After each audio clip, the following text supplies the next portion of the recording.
Olá, bem-vindo, bem-vinda. Eu sou Rogério. Hoje vamos fazer aqui a penúltima leitura das normas da Corregedoria do Tribunal de Justiça do Estado de São Paulo.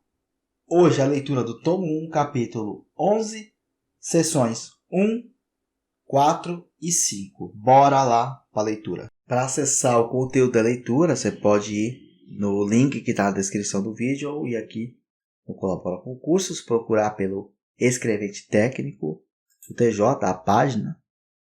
E aí tem aqui vários PDFs da leitura que a gente já fez. E vamos partir para essa leitura aqui das normas da Corregedoria, tomo 1, capítulo 10, seção 1, 4 e 5. Capítulo 11 do processo eletrônico, seção 1 do sistema de procedimento eletrônico.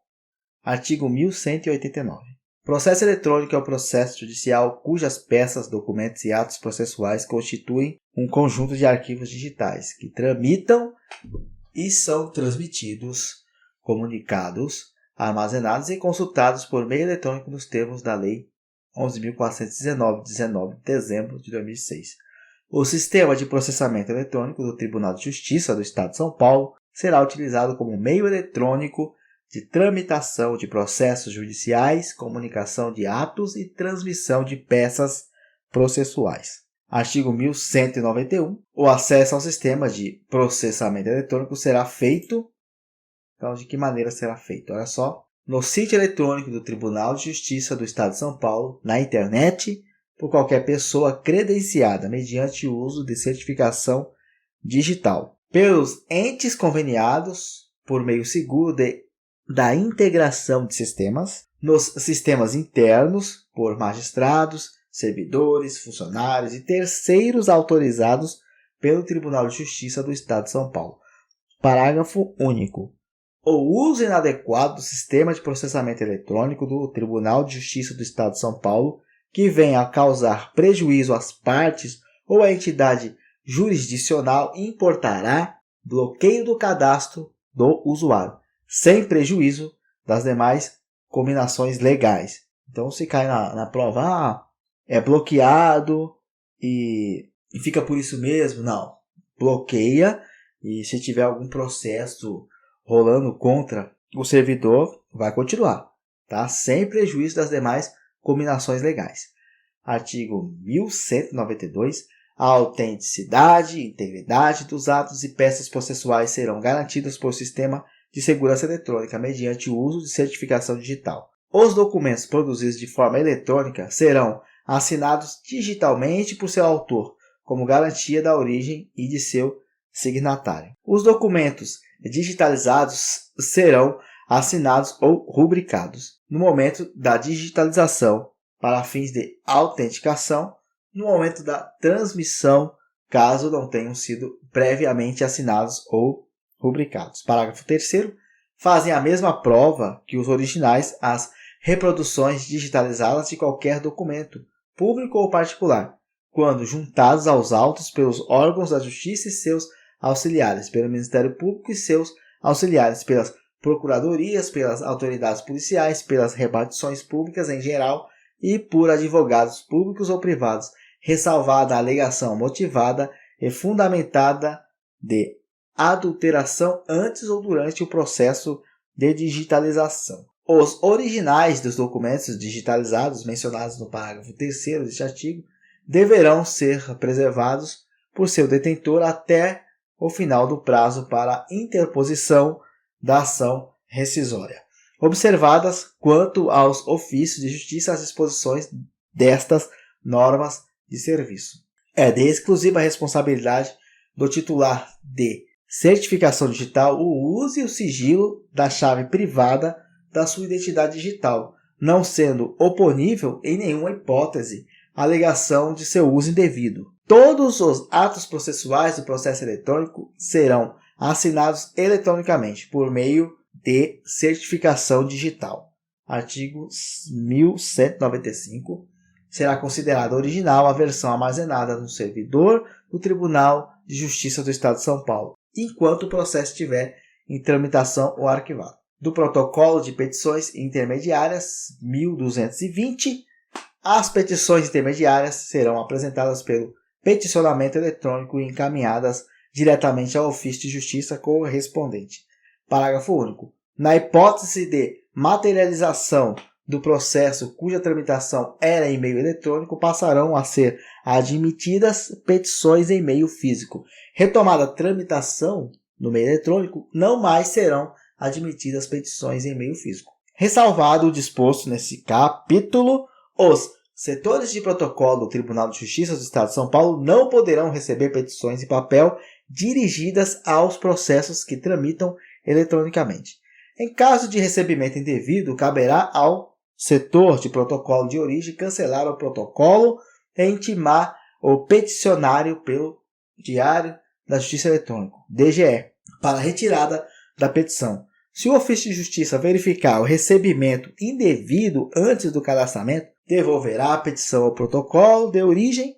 Se a verificação ocorrer após o cadastramento da petição pelo ofício de justiça, caberá a este adotar as providências necessárias para a devida regularização. Admitir-se-á nos fóruns digitais o protocolo integrado de petições em papel dirigidas a processos físicos em tramitação nas demais comarcas do Estado. Artigo 1222. Em caso de indisponibilidade do serviço de peticionamento eletrônico ou impossibilidade técnica, a petição intermediária em papel será recebida desde que observados os requisitos do parágrafo 4º do artigo 1205 dessas normas de serviço. Deferida a juntada pelo juiz do feito, o ofício de justiça protocolará a petição, dispensada a remessa para o setor de protocolo e, caso verifique o funcionamento do sistema informatizado, procederá à digitalização das peças e o trâmite eletrônico regular do processo. Parágrafo 2º. Caso inoperante o sistema, o processamento seguirá fisicamente, devendo o ofício de justiça proceder à digitalização tão logo seja restabelecido o funcionamento. Nos casos dos parágrafos anteriores, cientificar-se-á o requerente, que terá 45 dias a partir da digitalização para retirar a petição, sob pena de inutilização da peça e dos documentos pelo ofício de justiça.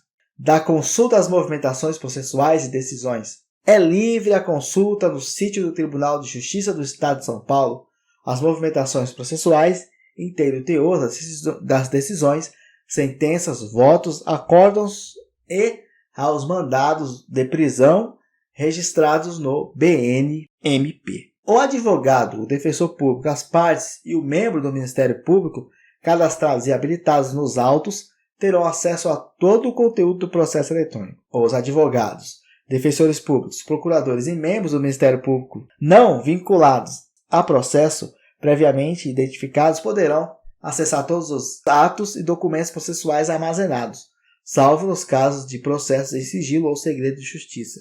1225. Os processos que tramitam no sistema de processamento eletrônico do Tribunal de Justiça de São Paulo em segredo de justiça só poderão ser consultados pelas partes e procuradores habilitados a atuar no processo. A indicação de que um processo está submetido a segredo de justiça deverá ser incluída no sistema de processamento eletrônico do Tribunal de Justiça do Estado de São Paulo. No ato do ajuizamento, por indicação do advogado, procurador ou autoridade policial, no ato da transmissão, quando se tratar de recurso interposto em primeiro grau pelo órgão judicial de origem, por determinação do juiz ou do relator, automaticamente por expressa previsão legal conforme tabela de classes e assuntos padronizadas no sistema. Parágrafo 2º. A indicação implica a impossibilidade de consulta dos autos por quem não seja parte do processo nos termos da legislação específica e é presumida válida até a decisão judicial em sentido contrário, de ofício ou a requerimento da parte. A indicação proveniente do advogado ou procurador será submetida à imediata análise pelo juiz. A consulta da íntegra de processos eletrônicos na internet observar-será as seguintes regras. Os advogados, após cadastramento no portal eSAGE e mediante uso da certificação digital login e senha, poderão consultar a íntegra de processos públicos e a íntegra de processos em que decretado segredo de justiça, desde que, no último caso, estejam vinculados por força de procuração nos autos. Às partes será fornecida senha para acesso à íntegra do seu processo eletrônico, juntamente com a citação ou, quando solicitada, sendo possível, o requerimento e a retirada pelo advogado constituído, circunstância essa em que deverá ser certificada nos autos. Para a consulta da íntegra dos autos digitais na internet, será fornecida a senha de acesso a terceiros legitimamente interessados para autos que tramitem em sigilo, peritos, assistentes ou outros auxiliares da Justiça nomeados nos autos de acordo com o tipo de participação no processo mediante autorização do magistrado. Nos processos eletrônicos de execução criminal, inclusive no caso de segredo de justiça, salvo determinação judicial em sentido contrário, quando solicitada, será fornecida a senha à vítima pelo tempo da pena imposta ou, a depender do montante, renovável até o término, sendo possível o requerimento e a retirada pelo advogado constituído, circunstâncias em que deverá ser certificado nos autos. E aí depois o parágrafo único foi revogado. Parágrafo 1º. A solicitação da senha de acesso poderá ser encaminhada pela parte interessada ou seu representante legal aos canais institucionais de atendimento virtual da unidade judicial em que tramita o processo, com cópia do respectivo documento processual com foto. A unidade judicial confirmará a identidade do solicitante por meio de videoconferência, sendo necessária a exibição do documento pessoal. A unidade judicial deverá verificar se a citação já foi efetivada e, em caso negativo, procederá ao ato citatório, com o lançamento da certidão respectiva nos autos em informação ao réu de concretização do ato. Após a confirmação da identidade do solicitante e a efetivação da citação, se o caso, a unidade judicial encaminhará a senha de acesso do processo pelo mesmo canal de atendimento em que foi realizada a solicitação, sem a necessidade de deslocamento até a unidade judicial, juntando nos autos o histórico das comunicações. 1226-A. O acesso à íntegra dos processos digitais que não tramitem sob segredo de justiça a terceiro interessado será franqueado mediante o uso de senha pessoal e intransferível, disponibilizada para utilização pelo período de 24 horas após a sua emissão. Parágrafo 1º. O terceiro interessado encaminhará requerimento próprio contendo sua qualificação e a declaração de responsabilidade pessoal pelo conteúdo das informações acessadas aos canais institucionais de atendimento virtual da unidade judicial em que tramita o processo, com cópia do respectivo documento pessoal com foto. A unidade judicial confirmará a identidade do solicitante por meio de videoconferência, sendo necessária a exibição do documento pessoal. Após a confirmação, a unidade judicial encaminhará a senha de acesso do processo pelo mesmo canal de atendimento que foi realizada a solicitação, juntando nos autos o histórico das comunicações e a declaração de responsabilidade pessoal. Para os pedidos formulados presencialmente, a impressão da senha será providenciada pela unidade judicial em que tramita o processo, hipótese em que, após digitalizados e importados para os autos, os requerimentos serão arquivados em classificador próprio. Decorridos 45 dias da emissão da senha nos termos do parágrafo anterior, os documentos mencionados no parágrafo anterior poderão ser inutilizados, observadas as diretrizes do comunicado SAD 1011-2010. Sempre que possível, os documentos serão disponibilizados na internet para impressão pelo advogado ou interessado. E termina aqui então a leitura dessa passagem das normas da Corregedoria.